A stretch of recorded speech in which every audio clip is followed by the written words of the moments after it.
Je me tenais au fond du pavillon de jardin, observant les guirlandes lumineuses danser dans le ciel du soir comme de minuscules étoiles tombées sur terre. C'était le 75e anniversaire de ma mère, malgré tout ce qui s'effondrait derrière les portes closes de notre foyer, j'avais réussi à organiser ce qu'elle méritait, une célébration parfaite entourée d'une famille qui faisait semblant d'être unie. Le traiteur venait tout juste de terminer la mise en place de la table des desserts lorsque Marc passa à côté de moi sans même un regard. Cette froideur familière qui se propageait dans sa poitrine au contact de la mienne aurait dû être mon premier avertissement que cette soirée serait différente, mais j'étais trop concentrée à préserver le sourire de ma mère. Trop occupée à prétendre que mon mariage ne m'étouffait pas chaque jour un peu plus. Maman était assise à la table d'honneur dans sa robe en lin blanc, ses cheveux argentés relevés par les épingles en diamant que mon père lui avait offertes il y a 50 ans. Elle était radieuse. Comme toujours. Ce genre de femme qui m'avait appris que la grâce sous la pression était la plus haute des vertus, et que quelles que soient les tempêtes qui grondaient sous la surface, votre visage devait rester serein. J'avais retenu cette leçon un peu trop bien. « Viens, ma chérie », dit maman en tendant la main. « Assieds-toi à côté de moi. » Je me glissai contre elle et elle déposa un baiser sur mon front. L'odeur familière de son Chanel numéro 5 m'enveloppa comme une encre rattachée à des jours meilleurs. Pendant un instant, je me suis autorisée à prétendre que tout était encore comme il se devait. Ma sœur, Valérie, arriva en retard, comme à son habitude. Elle avait cette façon de faire une entrée fracassante, donnant l'impression que la pièce se réorganisait autour d'elle.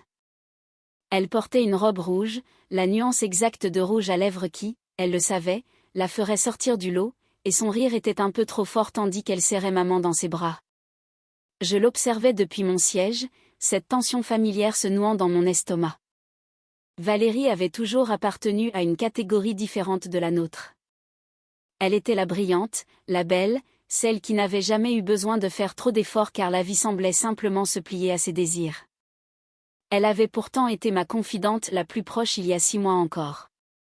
Je lui avais tout raconté lors de ses appels tardifs, la froideur de Marc, le fait qu'il ne me touchait plus, qu'il ne me regardait plus comme avant.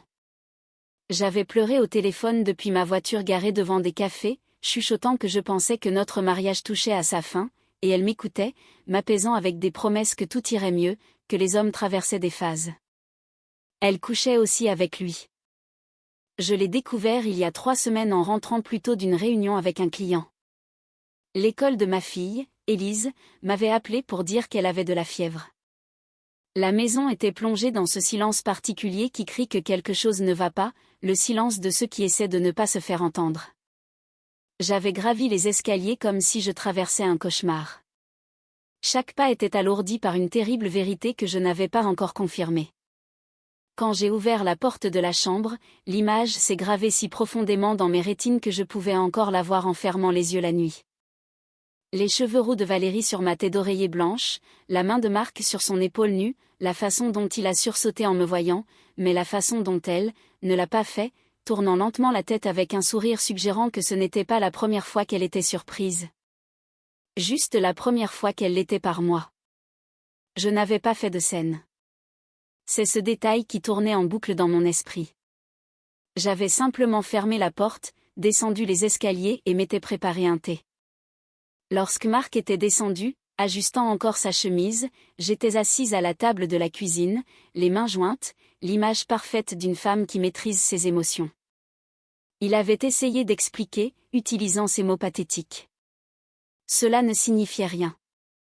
C'était purement physique. Elle l'avait poursuivi. Il était confus concernant notre relation. Je lui avais posé une seule question. Maman est-elle au courant? Il avait pâli. Non. Dieu, non. Valérie a dit qu'elle voulait te le dire elle-même, qu'elle voulait t'expliquer. Sors d'ici, avais-je dit calmement. Va à l'hôtel. Je ne veux pas que tu sois là quand Élise rentrera de l'école. Au cours des semaines suivantes, j'avais fait ce que ma mère m'avait appris. J'avais tenu bon. Je m'étais dit que je prendrais la bonne décision au bon moment, que se précipiter ne ferait qu'empirer les choses. J'avais consulté un avocat en secret. J'avais ouvert un compte bancaire séparé. J'avais appelé mon amie d'enfance, Sophie, pour lui demander si Élise et moi pouvions rester chez elle, par précaution. J'avais fait tout ce qu'une femme dans ma position est censée faire, mais je n'étais pas préparée à cela. Valérie se leva brusquement pendant le dessert, sa chaise raclant le sol dans un grincement qui fit taire tout le jardin. Quelqu'un lui avait apparemment servi du vin, plusieurs verres de vin. J'observais la rougeur dangereuse sur ses joues, l'aspect vitreux de ses yeux, la façon dont son sourire avait pris ce tranchant annonçant qu'elle s'apprêtait à faire quelque chose d'irréversible. « J'ai une annonce à faire », dit-elle à voix haute, sa voix couvrant le jazz léger qui passait en fond. « Tout le monde, puis-je avoir votre attention ?» La main de maman trouva la mienne sous la table. Même elle, qui nous avait élevés toutes les deux, sentait que quelque chose était sur le point de se briser. « Je veux juste dire, » poursuivit Valérie, sa voix ayant pris cette précision pâteuse de quelqu'un de très ivre et déterminé à être compris, que je suis si reconnaissante envers cette famille, envers ce rassemblement, et je suis si reconnaissante. Elle fit une pause pour créer de l'effet, vacillant légèrement, envers Marc. N'est-il pas merveilleux? N'illumine-t-il pas une pièce? Je sentis le sang quitter mon visage. Les autres invités se tortillaient, mal à l'aise. Maman me serra la main si fort que j'en ressentis la douleur. Je suis reconnaissante envers lui parce que, dit Valérie, et elle me regardait droit dans les yeux maintenant, avec une lueur que je ne reconnaissais pas, parce que je suis amoureuse de lui. Nous avons une liaison. Cela fait 6 mois que ça dure, et c'est absolument spectaculaire. Le jardin sembla s'effondrer sur lui-même. J'entendis ma tante Catherine étouffer un cri. Je vis mon oncle Robert se lever maladroitement, ne sachant que faire. Je pouvais sentir chaque regard dans le jardin se tourner vers moi, ce mélange horrible de pitié et de scandale que les humains trouvent irrésistible. J'aurais dû être humiliée. J'aurais dû pleurer. J'aurais dû me lever et crier sur Valérie, j'aurais dû dire à tout le monde que je savais déjà, que je gérais déjà la situation, que cette destruction publique était cruelle et inutile, mais je ne l'ai pas fait. Au lieu de cela, j'ai senti quelque chose se cristalliser en moi, un moment de clarté absolue. Valérie n'avait pas fini. Elle vacilla vers moi et je réalisai avec choc que ce n'était pas de l'ivresse impulsive. C'était planifié. C'était une performance répétée dans sa tête, probablement plusieurs fois. Et il y a autre chose, dit-elle, sa voix devenue mielleuse d'une façon qui me faisait frissonner. Quelque chose que j'ai toujours voulu dire. Elle se tourna vers Élise. Ma fille de 4 ans était assise sur une petite chaise à côté de moi, balançant ses jambes en mangeant son gâteau, totalement inconsciente de la tempête qui grondait. Elle portait la robe blanche que j'avais choisie pour elle, celle avec les petites fleurs jaunes assorties au thème de la fête. Ses boucles dorées étaient retenues par un ruban jaune. Elle était si petite, si incroyablement petite, confiante et ignorante que son monde était sur le point d'être détruit par la personne qu'elle appelait Tata Valou. « Élise, ma chérie », dit Valérie en s'agenouillant devant ma fille. Sa robe rouge s'étalant autour d'elle comme du sang. « Je veux te dire quelque chose de très important, quelque chose sur lequel ta maman t'a menti toute ta vie. » Je sentis mon souffle se couper. Je ne pouvais plus bouger. C'était comme si mon corps savait ce qui arrivait et se préparait déjà à l'impact. « Tu es adoptée, ma chérie », dit Valérie, sa voix dégoulinant d'une fausse bienveillance. « Ta maman n'est même pas ta vraie maman. C'est une menteuse. Elle t'a menti chaque jour de ta vie. » Les mots restaient suspendus dans l'air comme un gaz toxique. Je vis le visage d'Élise se crisper, je la vis se tourner vers moi avec des yeux confus et effrayés. Elle ne comprenait pas ce que les mots signifiaient, pas exactement, mais elle comprenait le ton. Elle comprit qu'une chose terrible venait d'être révélée. C'est là que je me suis levée. La chaise tomba en arrière. Je m'en fichais.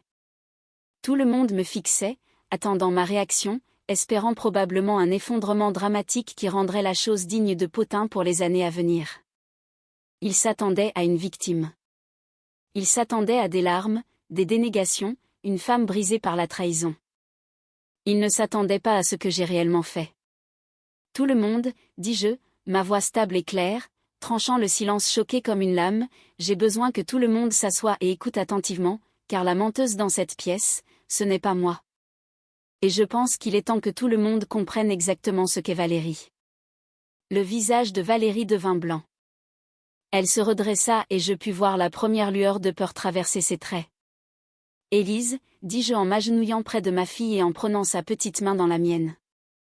Je dois te dire quelque chose de très important, et je veux que tu écoutes très attentivement. Je suis ta maman. Je t'ai portée dans mon corps. Je t'ai mise au monde. Tu es à moi, complètement, absolument, pour toujours, d'accord ?» Élise hocha la tête, sa lèvre inférieure tremblant, des larmes formant dans ses yeux. « Tata Valou a dit quelque chose qui n'était pas vrai, poursuivis-je doucement. Parfois, les gens disent des choses qui blessent les autres parce qu'ils souffrent à l'intérieur, d'accord ? Et ce n'est jamais acceptable, mais ça ne change pas le fait que tu es ma fille. Tu comprends ? Oui, maman, chuchota Élise, et elle enfouit son visage contre mon épaule. Je me suis relevée, gardant toujours sa main dans la mienne, et je me suis tournée vers la foule assemblée. Ma mère me regardait avec une expression de profonde compréhension. Elle avait toujours su que j'étais plus forte que je n'en avais l'air. Je vais vous dire une chose à tous, dis-je, et je veux que vous compreniez que je ne suis pas en colère en disant cela. J'en ai assez. J'en ai fini de me taire. J'en ai fini de protéger des gens qui ne méritent pas d'être protégés. Je regardai Valérie droit dans les yeux. Valérie est venue chez moi il y a 6 mois pour me demander un prêt. Elle a dit qu'elle était en difficulté financière, des dettes d'un ex, des problèmes avec son bail. Je lui ai donné 30 000 €. Je n'ai pas posé beaucoup de questions parce qu'elle est ma sœur.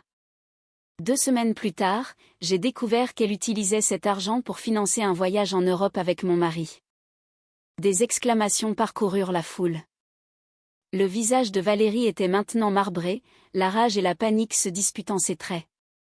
Quand je les ai trouvés ensemble, poursuivis-je, Marc a avoué que ce n'était pas seulement une liaison physique. C'était émotionnel.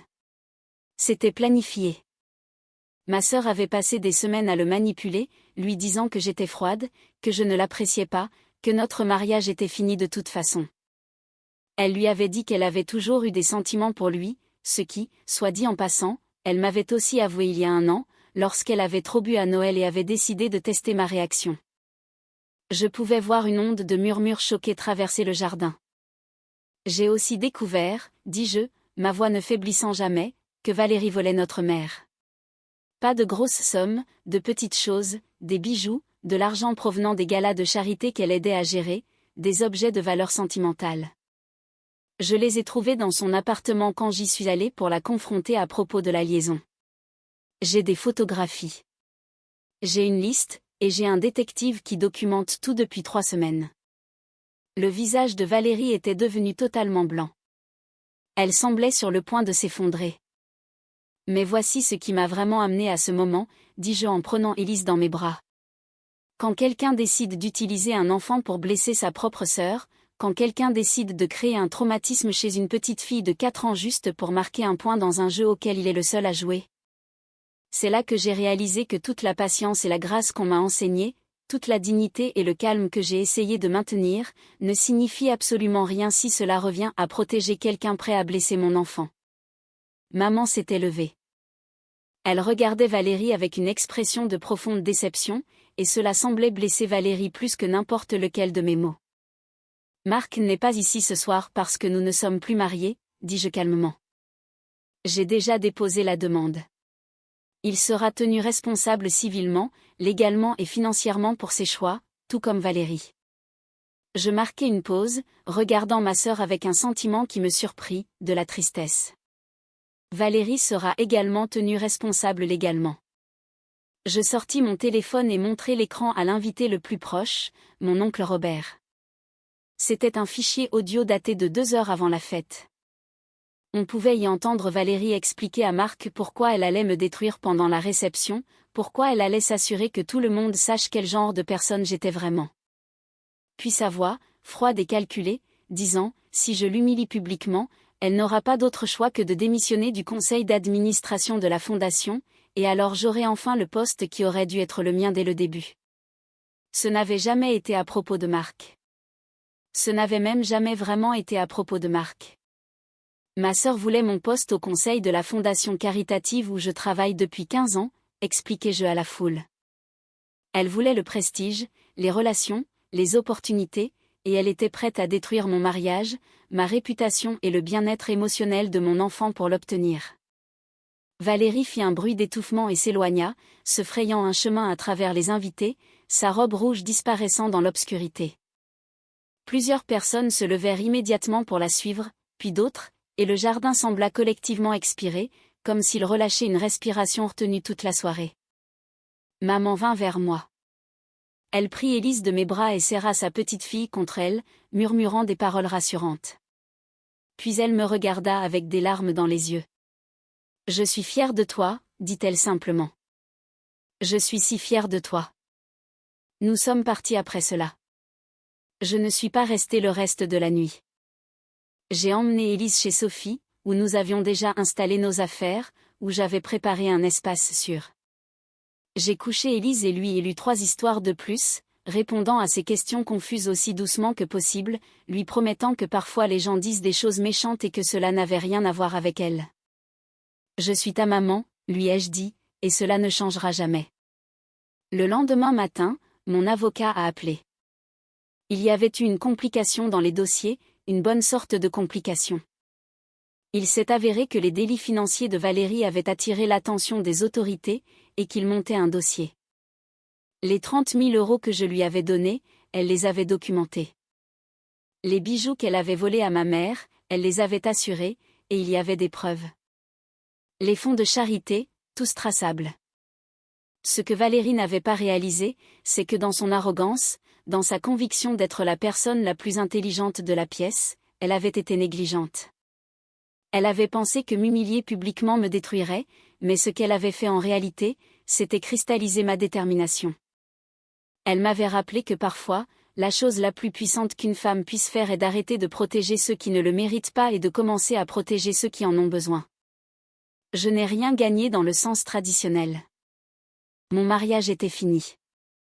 Ma relation avec ma sœur était détruite.